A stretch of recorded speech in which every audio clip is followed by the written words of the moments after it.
Picture a mother in the winter of 1315, standing in a marketplace that has nothing to sell. Her children are crying. They have not eaten in 2 days. Around her, prices for grain have tripled, then quadrupled, then climbed beyond anything she could afford even if she sold everything she owned. In the streets of Paris, the wealthiest city in Christendom, people are starving. In the countryside, peasants are abandoning their villages. Some will not be seen again. This is not the story of a sudden collapse or an invasion. This is the story of the sky itself turning against Europe, and what happens when harvests fail and governments have no answers. Before we continue, if you'd like to join me for more stories like this, feel free to subscribe. I share a new one every day. And if you don't mind, leave a comment and tell me where you're listening from and what time it is for you right now. I love seeing how far these stories travel. To understand how catastrophe arrived in Europe in the spring of 1315, we must first understand the world that existed before it. The medieval period had seen over the previous 2 centuries a remarkable expansion. Population had grown steadily. New lands had been cleared for agriculture. Villages had expanded into towns. Towns had expanded into cities. The feudal system, with all its hierarchies and obligations, had created a kind of stability that allowed for this growth. It was not a stable or just system by modern standards, but it was stable in the way that medieval people understood stability. People knew their place. They knew what was expected of them. And crucially, they knew that if they followed the rules and did their duty, there would be food. This was the implicit contract that held medieval society together. The Lord protected the peasant. The peasant worked the Lord's land and gave a portion of his harvest to the Lord. The church prayed for everyone's salvation. Everyone gave tithes to the church. In return for obedience and work, people could expect to survive. It was not comfortable. It was not pleasant. But it was, in theory, secure. There would be harvests. There would be food. Life would continue. This security, however, was always contingent on something that no one could control: the weather. The medieval world had no understanding of meteorology or climate patterns. They had no way to predict weather beyond the most general seasonal expectations, and they had almost no way to mitigate the consequences of bad weather. There was no technology to irrigate fields during droughts. There were no grain reserves maintained by governments that could be released in times of shortage. There was no international trade system that could move food from areas of plenty to areas of scarcity quickly enough to matter. Food production was local or regional. If your region's harvest failed, you faced hunger. The medieval mind had developed ways of understanding the possibility of agricultural failure. The Bible spoke of the 7 years of plenty and the 7 years of famine. The apocalyptic literature of the time discussed the end of the world and the trials that would precede it. Within Christian theology, there was a concept of divine punishment, that God sent famines as punishment for human sin. The idea of famine was not unthinkable, but it was something that was supposed to be rare. A famine every few generations was part of the expected pattern of life. But what was about to happen was not a famine that arrived every few generations. It was going to be a succession of failures so complete and so prolonged that it would test every assumption about how the world worked. In 1314, the weather in Europe began to show signs of instability. The summer was unusually wet. The harvest of 1314 was poor, but it was not catastrophic. There had been poor harvests before. Grain prices rose somewhat, but not alarmingly. The autumn and early winter of 1314 were relatively mild. There was a sense of unease among those who understood agriculture: the nobles, the church officials, the experienced farmers, but not a sense of panic. The poor stores from the 1314 harvest would have to be carefully managed, but they would likely be adequate if the next harvest was normal. Then the spring of 1315 arrived, and the weather began to change in ways that would seem increasingly ominous as the season progressed. The rains began in April. In a normal spring, rains were expected and necessary. The fields needed moisture to stimulate growth, but these rains did not follow the normal pattern. They were not distributed across the spring with warm, clear days interspersed. Instead, they came in long periods of unbroken cloud and precipitation. Week after week, the skies remained gray and heavy. The temperature remained cold. The farmers in their fields watched the rain fall and felt their hope begin to dim. By May, the crisis was becoming obvious to anyone who worked the land or who had experience with agriculture. The seed that had been planted in the spring was not germinating properly. Seeds need moisture, but they also need air. Waterlogged soil suffocates seeds. Fungal diseases and rots thrive in continuously wet conditions. Across Europe, from the Low Countries to the Rhine Valley, from France to England, the story was the same. The fields were waterlogged, and the seeds were failing. The rains continued through May and into June. Farmers began to make desperate calculations. Some replanted their fields, hoping that the weather would improve and that a second planting would succeed. But seeds were precious. They were part of the previous year's harvest, saved carefully for this year's planting. If you used them and they failed, you had nothing left to try again. Some farmers decided to wait a little longer before replanting. Perhaps the weather would dry out. Perhaps conditions would improve. The weather did not improve. June brought more rain. The hay that was supposed to be growing thick and lush for the coming winter was struggling in the wet conditions. The trees that bore fruit, apples, pears, and other crops, were failing to set fruit properly. The vegetable gardens, both those of the wealthy and those of the poor, were producing poorly. Across Europe, people began to understand that this was not going to be a normal year. The impact on livestock was already becoming apparent. Cattle, sheep, and pigs depended on grazing in the spring and summer to build up body reserves for the coming winter. If the grass did not grow, the animals could not build up these reserves. Everyone who raised animals understood this. If you did not have adequate hay to store for the winter, and if the animals did not build up body reserves in the summer, the animals would not survive the winter. This meant decisions would have to be made. Animals would have to be slaughtered earlier than normal, before they were at their peak, weight, and their meat was at its best quality. In a society where animals were capital, they were investment, insurance, transportation, and food all in one. The destruction of livestock was more than just a matter of individual hunger. It was an economic catastrophe. A peasant with a cow had security. The cow provided milk. She could be bred to produce calves. She could be sold if money was needed. She could eventually be slaughtered for meat. But if the cow died or had to be slaughtered prematurely because there was no food for her, that security disappeared. By July, the situation was becoming dire in many areas. The grain crops that should have been heading out, the wheat and barley and rye that were the staples of the medieval diet, were failing. In some areas, yields fell below 50% of normal. In others, the failure was even more complete, and the weather still would not break. The rains continued intermittently through July and into August.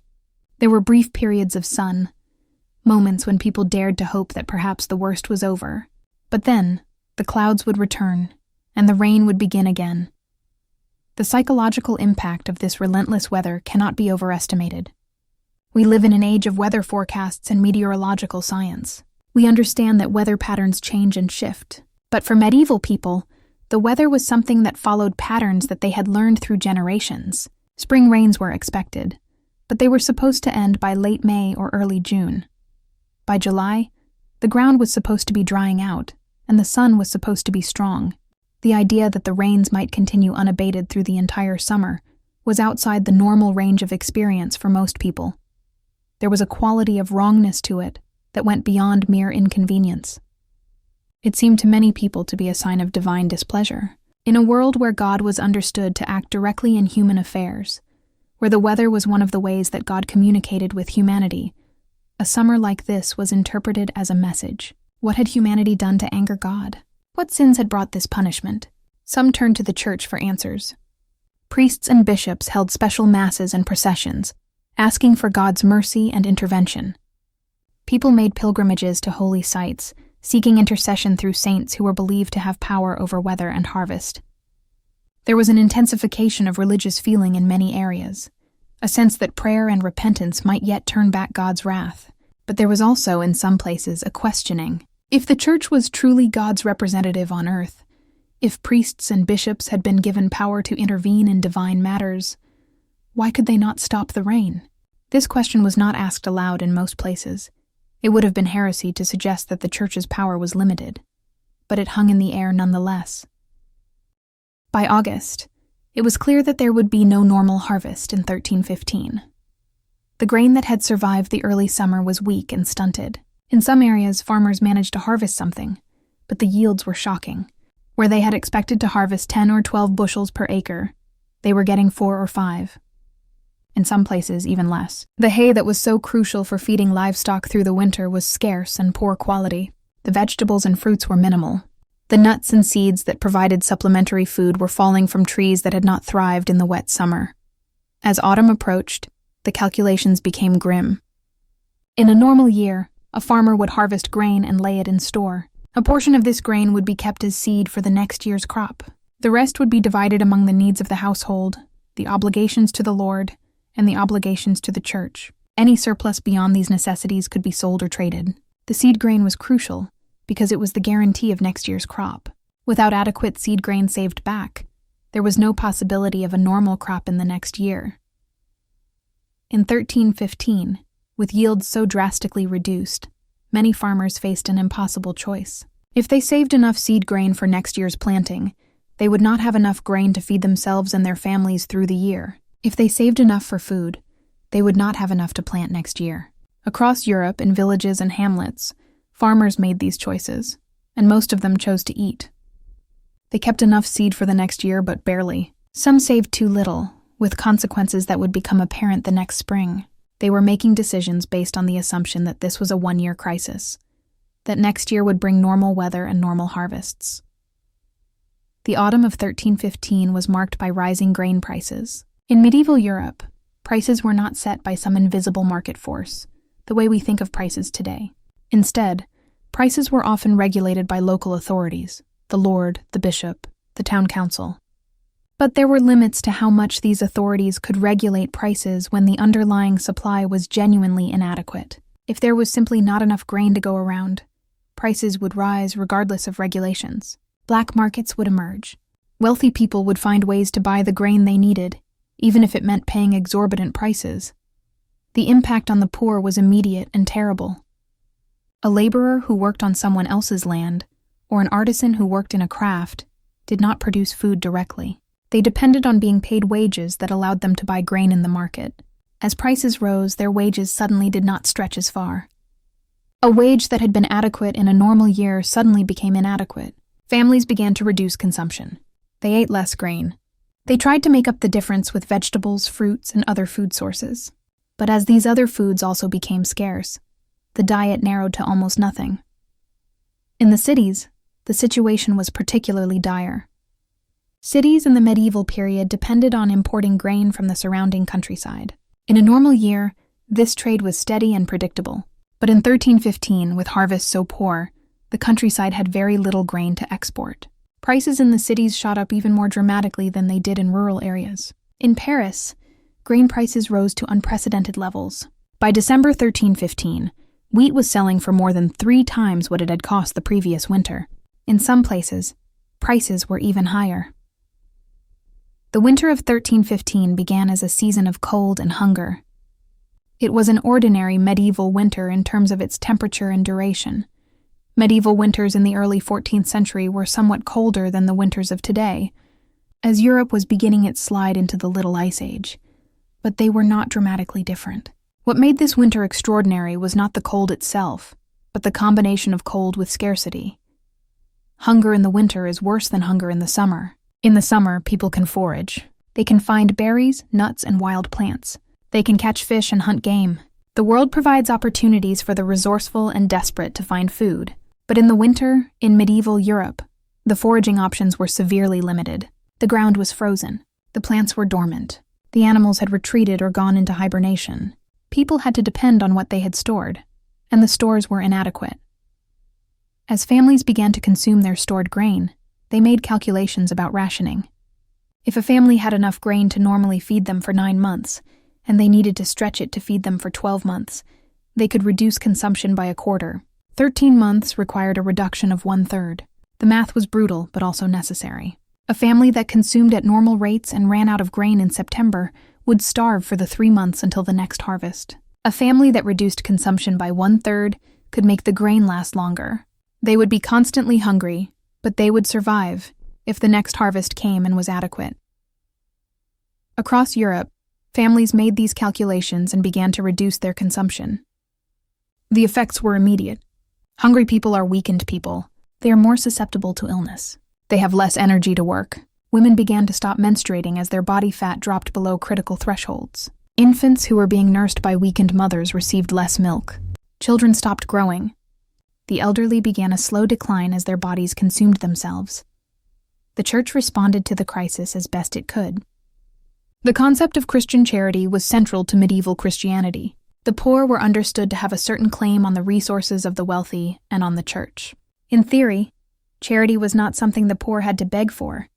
It was an obligation of the Christian. In practice, the obligation was often honored more in the breach than in the observance. But it existed nonetheless. Monasteries and cathedral churches, which often had granaries and stores of grain because they collected tithes, attempted to distribute food to the poor. But the scale of need quickly exceeded the capacity of these institutions. A monastery might have enough grain to feed its own monks and nuns, and a few dozen poor people who came to the gate. But when hundreds of desperate people arrived seeking food, even the most charitable monastery had to make difficult decisions about who to feed and who to turn away. There are accounts from this period of bishops and abbots making decisions about rationing. In some places, it was decided that only those who were literally dying would be admitted to the monastery's charity. In others, preference was given to the elderly and children. In others still, the monastery's gates were closed except for specific days when charity was distributed. The very fact that such decisions had to be made speaks to the scale of the crisis. But not all church officials responded with compassion. There are chronicles that record instances of monks and priests hoarding grain, while people starved outside their walls. Whether these stories are entirely accurate or have been embellished in the retelling, they capture a real tension in the response of the church. There was an official ideology of charity, and a sometimes very different reality of actual behavior.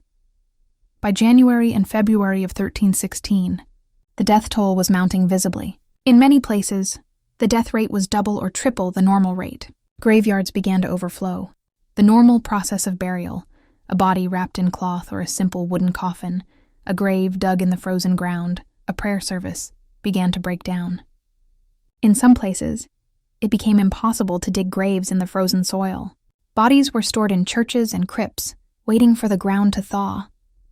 The charnel houses of medieval churches, which normally stored the bones of the dead from previous generations, began to overflow with recent corpses. The very young and the very old died at especially high rates. Infants and small children, whose bodies were already vulnerable and whose nutritional needs were substantial, could not survive on reduced rations.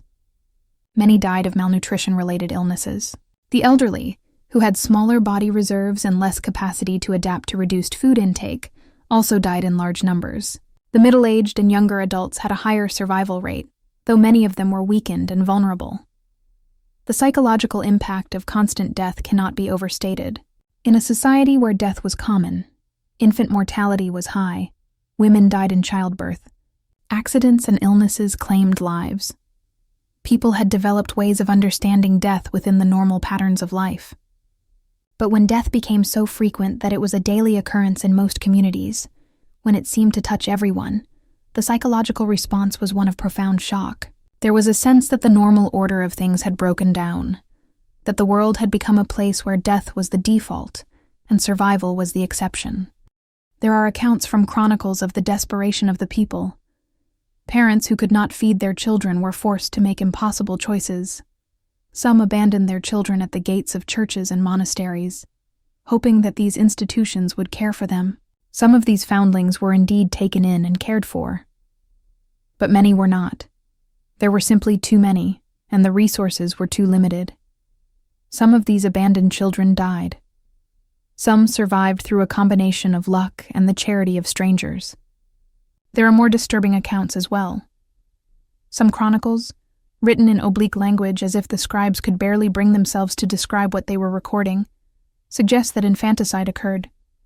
Parents who could not feed their children, who saw them slowly starving, made the choice to end their lives quickly rather than let them suffer slowly. Whether this was widespread or rare is impossible to determine, but the fact that it is recorded at all suggests that it happened, and it suggests the depths of desperation to which people were driven. There are also accounts of cannibalism. A chronicler from the Low Countries records that in some places, the starving began to consume the flesh of the dead. The details are sparse, but the implication is that as people died and bodies began to accumulate faster than they could be buried, Some of the desperate turned to these bodies as a source of food. Whether this was widespread or isolated, whether it was real or rumor, is difficult to determine. But the very fact that such accounts were recorded suggests that people found it plausible. The crisis had driven society to a point where taboos about the consumption of human flesh were apparently being broken. There is also evidence of increased violence and robbery. As food became scarcer and more valuable, the motivation to steal it increased. Wealthy merchants who had stores of grain hired armed men to guard them. Nobles who had granaries on their estates posted guards to prevent theft. On the roads between towns and villages, travelers were sometimes attacked and robbed, presumably in search of food. There are accounts of violence between communities, with one village or town attacking another in an attempt to steal food stores. Diseases began to proliferate in the conditions of crowding, malnutrition, and poor sanitation that the famine created. Typhus, spread by body lice, thrived in conditions where people could not bathe regularly and where clothing went unwashed because resources for water heating and soap were scarce. Typhoid and dysentery spread through communities, exacerbated by poor sanitation and contaminated water. Dysentery, in particular, is devastating to people who are already malnourished because it prevents the body from absorbing nutrients. People weakened by hunger fell victim to illnesses that their bodies had no reserve to fight.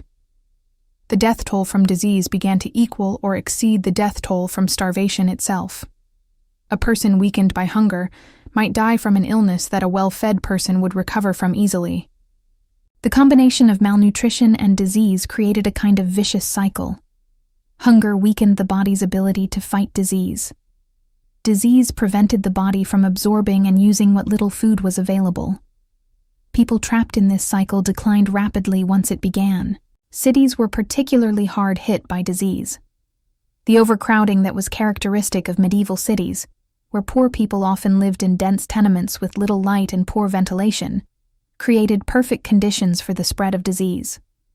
Wealthy people in cities often had larger houses and better sanitation, and they had more resources to buy food, so they suffered less. But even the wealthy could not entirely escape. Some of the accounts from this period describe the plague-like conditions in cities, the number of the dead, the inability to bury them all, the stench of death in the streets. By the spring of 1316, there was hope. Winter was ending. The immediate crisis of cold and hunger should pass. The planting season was beginning. If the weather improved and the crops grew properly, the famine would end. People had endured for about a year on reduced rations. If the next harvest was normal or near normal, they would recover. But the spring of 1316 brought a disaster even worse than the realization was possible. The weather did not improve. The rains came again, as heavy and relentless as they had been in 1315. Spring should be the season of hope, of new growth emerging from the soil. But instead, the same conditions that had destroyed the 1315 harvest repeated themselves. The fields began to waterlog again. The seeds began to rot again. The hope that had sustained people through the winter began to collapse. When it became clear that the 1316 harvest would also fail, the despair was crushing. People had survived the first year of famine in the belief that it was a temporary crisis, a punishment for sins or a test of faith, but ultimately a temporary aberration. Now they understood that this might not be temporary. This might be the new reality. The weather had not returned to normal. The cycle of failure was repeating itself. The second year of famine, from 1316 to 1317, was worse than the first in almost every way. The stores that had been stretched and carefully rationed to last through 1315 were now completely gone. There was no grain left. The root vegetables and other preserved foods that had supplemented diets were exhausted. The seed grain that had been saved for planting was being consumed. This had profound implications for the future. If farmers were eating their seed grain, there would be no proper seeds to plant in 1317. Even if the weather improved, even if 1317 brought a normal year, the lack of proper seeds would mean that production would be severely limited. The animals that had survived the first winter of famine now faced a second winter with no hay and no grain to feed them. The decisions that had been deferred in 1315 The decisions about whether to keep animals through the winter or slaughter them now had to be made immediately. Across Europe, there was a massive slaughter of livestock.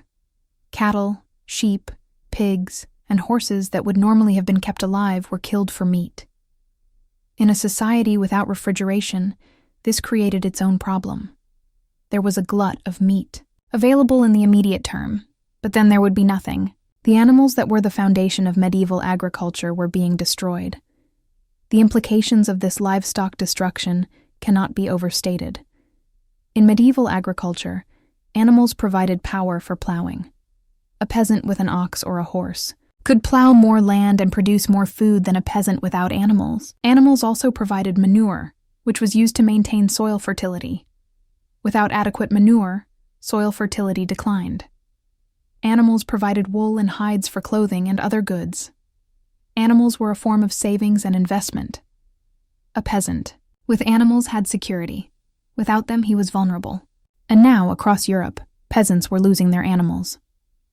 The impact on food production was direct and catastrophic. Without animals for plowing, farmers could not prepare fields properly.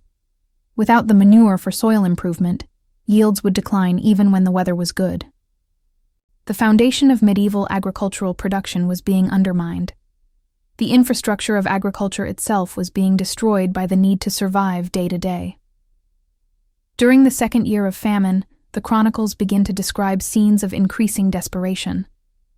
There are accounts of people eating things that would never normally be consumed.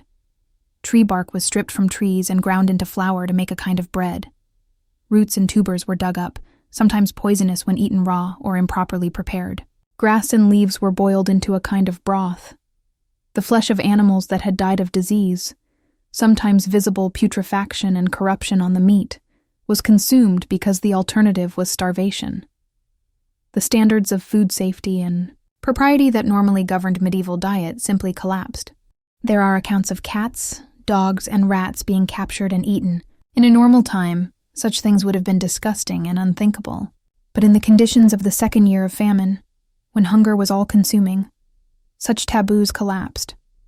The boundary between food and not food became fluid.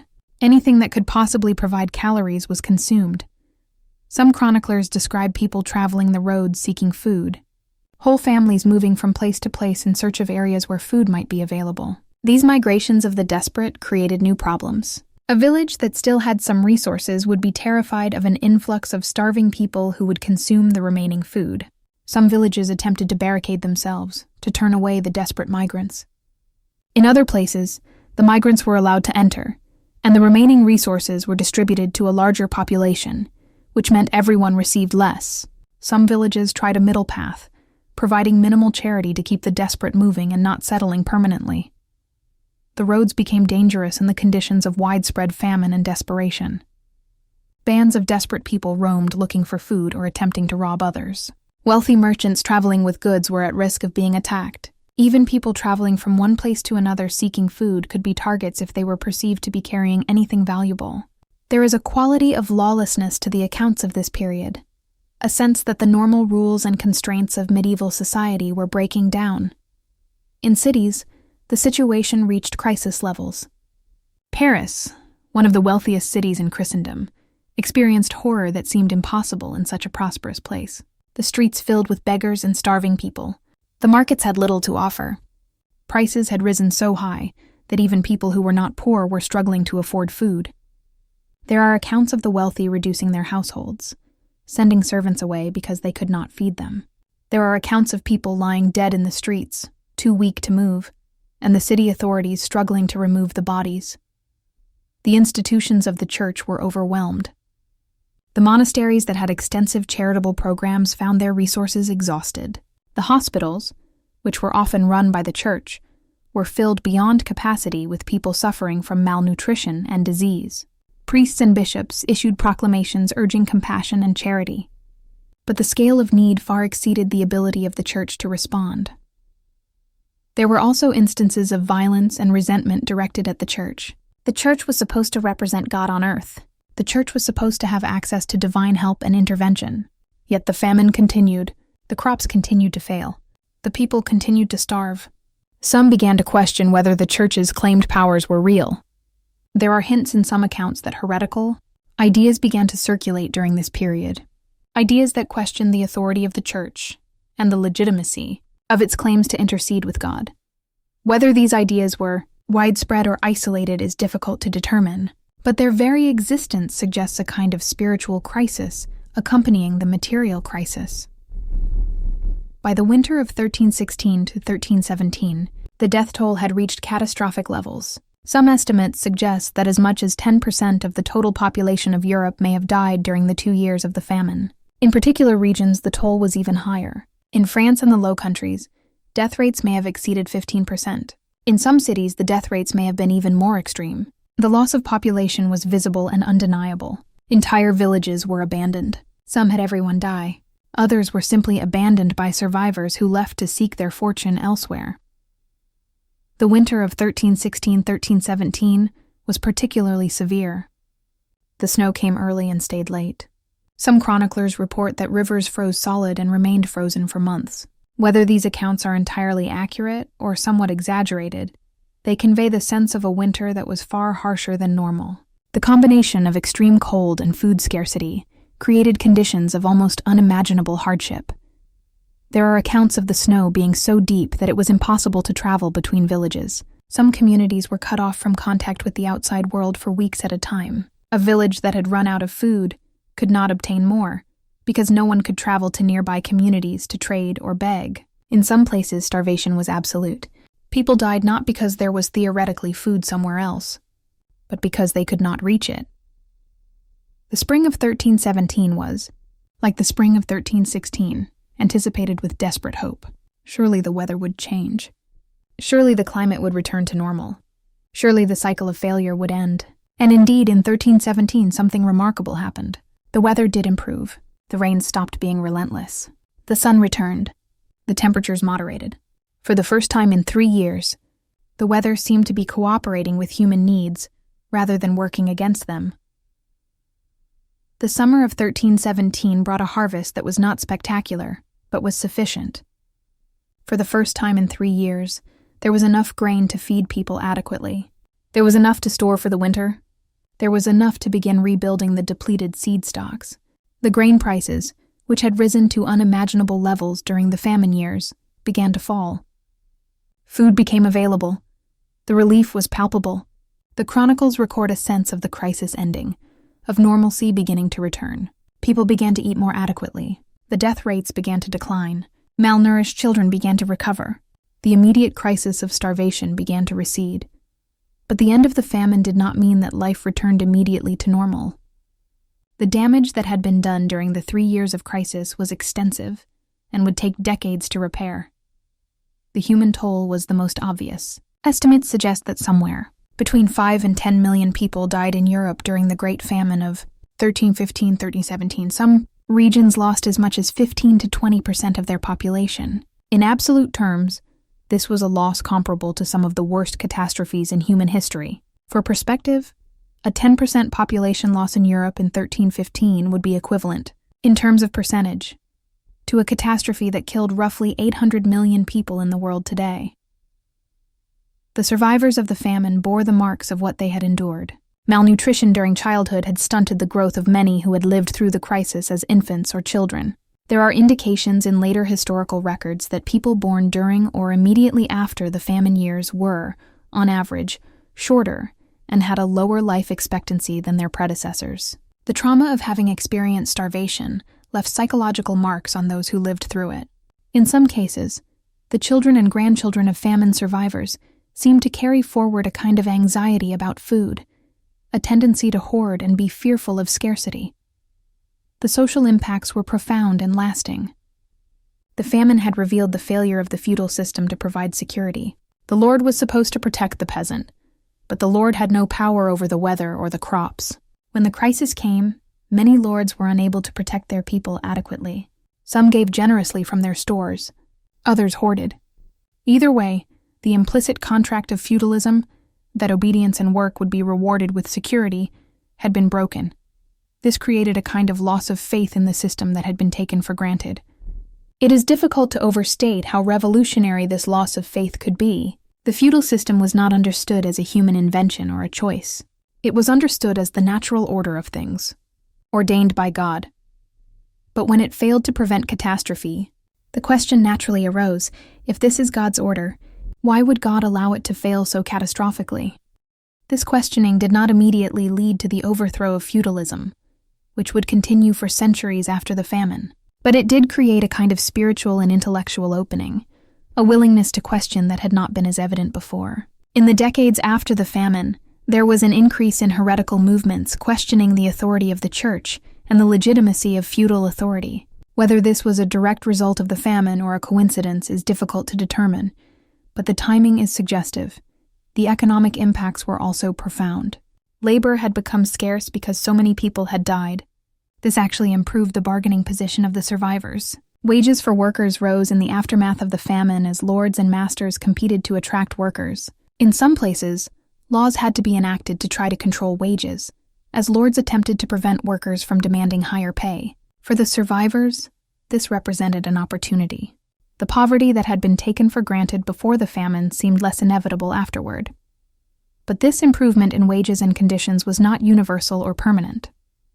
In some places, the old hierarchies reasserted themselves. In others, new forms of social organization began to emerge. The fluidity of the period after the famine allowed for experimentation and change in ways that the more rigid period before the famine had not. The agricultural impact was profound and long-lasting. The land itself had been damaged by the flooding and erosion of the famine years. In some areas, fields that had been cultivated for centuries became too damaged to use. These lands returned to forest and wilderness. In some cases, it would take decades or even centuries for these lands to be reclaimed and brought back into cultivation. The destruction of livestock meant that the animal power that drove medieval agriculture had to be rebuilt from scratch. It would take years for livestock populations to recover to pre-famine levels. During this recovery period, agricultural production would be limited by the lack of available animals. This was a bottleneck that slowed recovery. The loss of seed grain and the destruction of many of the techniques and practices of agriculture meant that knowledge about how to farm optimally was lost. Some of the subtle practices that medieval farmers had developed over centuries, crop rotation systems, particular varieties of grain that had been bred to local conditions, techniques for preparing soil, had to be relearned or rediscovered. In some cases, this knowledge was lost entirely and had to be rebuilt through trial and error. Perhaps most significantly, the famine of 1315-1317 was a kind of shock to the medieval system. It revealed vulnerabilities and prompted a rethinking of how society was organized. It demonstrated that the careful hierarchies and assumptions of feudalism could not actually protect people from the fundamental forces of nature. It showed that the world could be chaotic and brutal, and that the institutions meant to provide order and stability could fail catastrophically.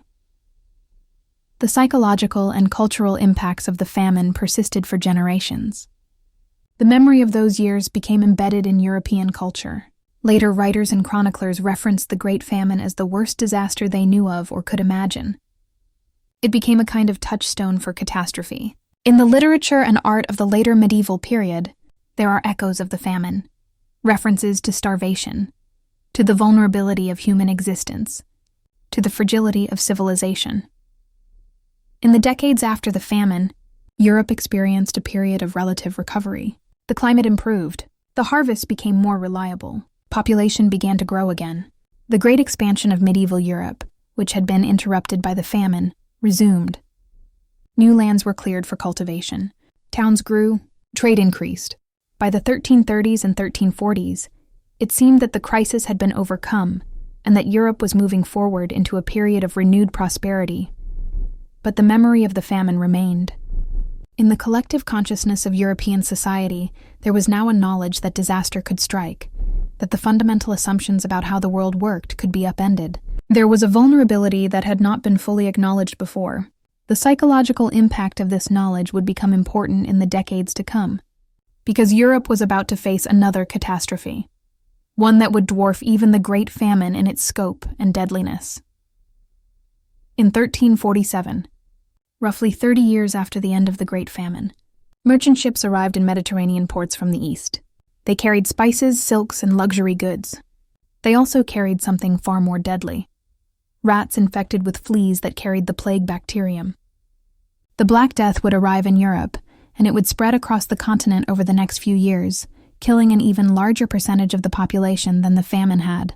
By some estimates, the Black Death killed 25 to 50% of Europe's population in the 2 decades after 1347. The experience of the Great Famine may have, in some paradoxical way, prepared Europe psychologically for the Black Death.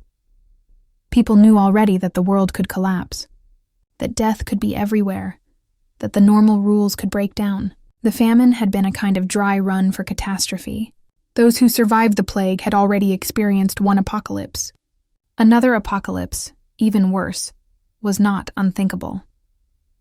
In the period between the famine and the plague, the recovery was not uniform across Europe.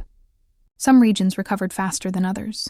The Low Countries recovered relatively quickly, as the receding of floodwaters and the return to normal weather allowed agricultural production to resume. Northern Italy, which had access to Mediterranean trade and which was less dependent on grain alone for food, recovered reasonably quickly. England, which had been hit hard by the famine, but which had extensive pastoral agriculture and trade connections, also recovered relatively well. But some regions seemed to struggle for decades. In France, the recovery was slower. The destruction of livestock and the damage to agricultural land meant that production remained constrained for years. The same was true in parts of Germany and Central Europe. These regions took longer to fully recover the population that had been lost, and their economic recovery was correspondingly slower. The social impacts of the famine also varied by region. In some places, the traditional feudal hierarchy was damaged so severely that it never fully recovered. The lords had failed to protect their people, and the legitimacy of their rule had been damaged. In other places, lords were able to reassert control more effectively. In some cities, the experience of the famine prompted changes in municipal governance and led to a stronger role for the merchant class in decision-making. One of the lasting impacts of the famine was the beginning of a shift in European agriculture and commerce toward greater diversification. Before the famine, European agriculture was heavily dependent on grain crops.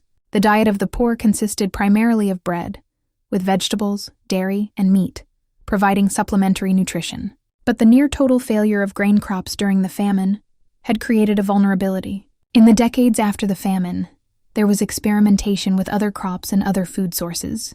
In some areas, there was an increase in pastoral agriculture, the raising of sheep and cattle, as an alternative to grain cultivation. In others, there was an increase in the cultivation of legumes and vegetables that could provide nutrition even if grain crops failed. This diversification, though it did not prevent the disasters that would follow, did make European agriculture more resilient in some ways. A society that depended entirely on grain was vulnerable to any disruption to grain production. A society that had multiple food sources was able to adapt to disruptions more effectively.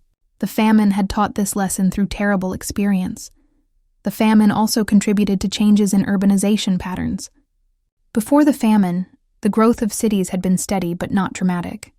But the famine accelerated the movement of people from the countryside to cities. Some of this was driven by desperation. People who had lost their means of subsistence in the countryside seeking work in cities. Some of this was driven by opportunity. Workers became valuable after the famine, and cities offered opportunities for wage labor that did not exist in the countryside. Over the decades following the famine, this trend accelerated. The percentage of Europe's population living in cities increased. This had profound implications for the development of European civilization. Cities became centers of political power, economic activity, and cultural innovation in ways that they had not been before. The growth of cities created a demand for administrative systems, for legal frameworks, for institutions of governance that were more complex and sophisticated than what had existed before. The famine also had impacts on the relationship between Europe and the outside world. In the immediate aftermath of the famine, as Europe recovered and population began to grow again, there was an outward expansion of European influence. Portuguese ships began exploring the African coast. Italian merchants expanded their trading networks in the Mediterranean and the Black Sea.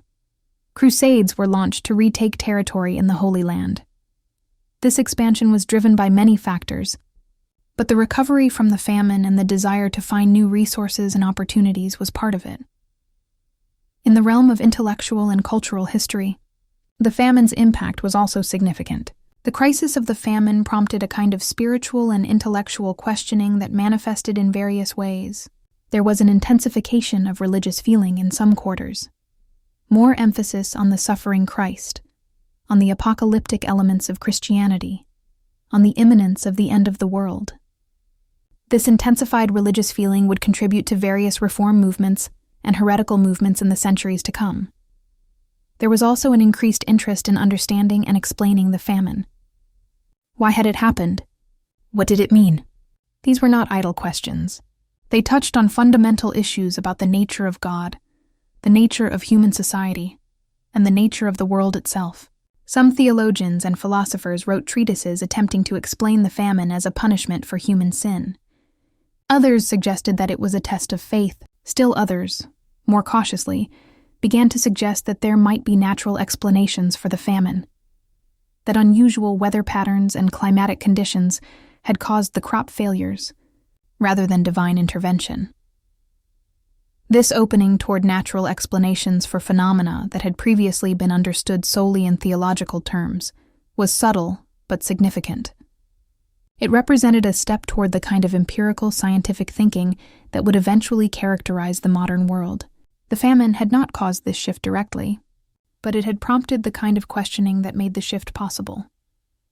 In the long sweep of European history, the Great Famine of 1315-1317 occupies a significant position. It is often overlooked in surveys of European history, overshadowed by the plague that came 30 years later, or by the political events and military campaigns that dominate the attention of historians. But the famine was profoundly important in shaping the trajectory of European development. The famine revealed vulnerabilities in the medieval system that had been taken for granted. It demonstrated the limits of human control over nature and over destiny. It killed millions of people and transformed societies. It accelerated certain trends: urbanization, commercialization, the development of new social relationships, and disrupted others. It left scars on European society that persisted for generations. When we study the famine today, we are studying something that seems distant and almost incomprehensible. We live in a world of food surpluses, of agricultural technology, of supply chains that move food across the globe. The idea of a society collapsing into starvation seems almost impossible. Yet for medieval Europeans, it was a lived reality. For the millions who died, it was an absolute reality. The Great Famine reminds us of several things. First, it reminds us of the fragility of civilization. Even the most stable-seeming societies can collapse under the pressure of natural disasters and external shocks. The feudal system had seemed permanent and inevitable to those who lived within it, yet it could not withstand the pressure of a multi-year crop failure. Second, it reminds us of the profound interdependence between human beings and the natural world. For all our technological advancement, modern human beings are still ultimately dependent on functioning ecosystems and stable climate conditions. A major disruption to agriculture, even today, would create serious problems for human civilization. For the medieval peoples who had no technology to buffer themselves from nature, the consequences were absolute. Third, it reminds us of the importance of equality and justice in maintaining social cohesion. The famine in medieval Europe was exacerbated by the inequality of the system. Those with wealth and power were able to hoard food and survive relatively well. Those without were condemned to starvation. A more egalitarian system might have been able to better distribute the available food and mitigate the worst consequences of the crop failure. The inequalities of feudalism meant that the suffering was concentrated among those least able to bear it. Fourth, it reminds us of the resilience of human beings. Despite unprecedented suffering, millions of Europeans survived the famine. They endured hunger, disease, and loss. They supported one another. They rebuilt their lives and their society. The famine was a catastrophe, but it was not the end of Europe. Society recovered. Life continued. This resilience is worth noting and honoring. Finally, the Great Famine reminds us that history is not a story of inevitable progress.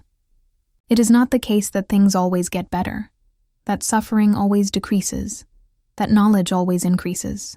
The medieval world experienced periods of advance and periods of catastrophe. just as we do. The people of 1315 had knowledge and technology that was advanced for their time, yet they were vulnerable to starvation on a massive scale. The question of whether our own advanced technology and knowledge have truly made us less vulnerable to catastrophe is one worth considering. The years 1315 to 1317 saw one of the greatest catastrophes in European history. It came as a surprise, driven by weather patterns that no one could predict or control. It killed millions. It transformed societies. It left deep marks on the consciousness of those who lived through it and on the generations that followed. For those who lived through the Hunger Years, it was the defining event of their lives. It was the experience against which all other experience was measured. It was the crisis that tested every assumption and revealed every weakness. Today, more than 700 years later, we remember the Great Famine as a historical event. We read about it in chronicles and documents that survive from the period. We study the effects it had on European society and history. But it is easy to forget, in the comfortable security of the modern world, what it actually meant for those who lived through it. It meant watching your children slowly starve. It meant impossible choices about whom to feed and whom to let go. It meant the collapse of the systems that you believed would protect you. It meant death and loss on a scale that was almost incomprehensible. It meant surviving in a world that had become hostile and cruel. Yet for all of that, the people of Europe survived. They did not give up. They did not collapse into permanent despair. They endured and then they recovered. They rebuilt their societies. They went forward. In that resilience and that determination to continue despite catastrophe, there is something that speaks to the human spirit. It is something that we can still recognize and honor today, across the gulf of 7 centuries that separates us from the Hunger Years. The story of the Great Famine is ultimately a story about human vulnerability and human resilience. It is a story about the limits of human power and the power of human determination. It is a story that reminds us that history is written not by great rulers or great battles, but by the countless ordinary people who lived through extraordinary times and somehow managed to survive and carry on. The Hunger Years shaped the people who lived through them, and through those people, they shaped the Europe that emerged from the crisis. In that sense, the Great Famine remains with us still, in the institutions, beliefs, and patterns of behavior that developed in its aftermath. We are, in ways we do not always recognize, the heirs of those who survived the years when Europe went hungry.